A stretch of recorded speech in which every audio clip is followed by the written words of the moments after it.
ต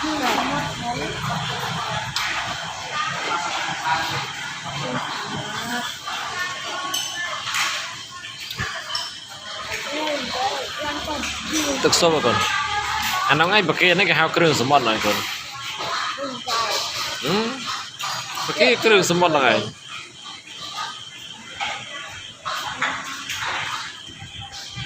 ดูดู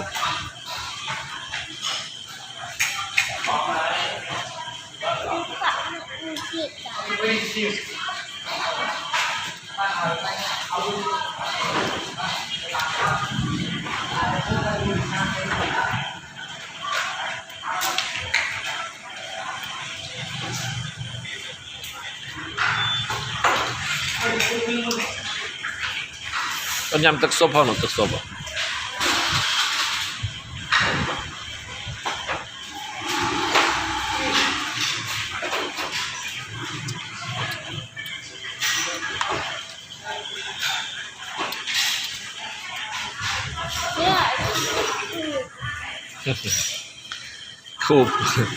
คูบชนามนี้ยำพิซซ่ายำใบชาได้ลูก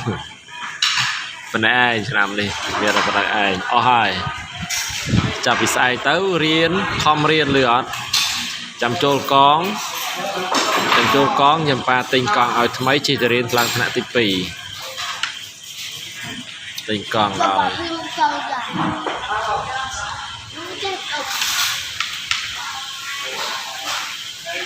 ถ้าจำใจว่าอีกครั้งที่มีเงินเอา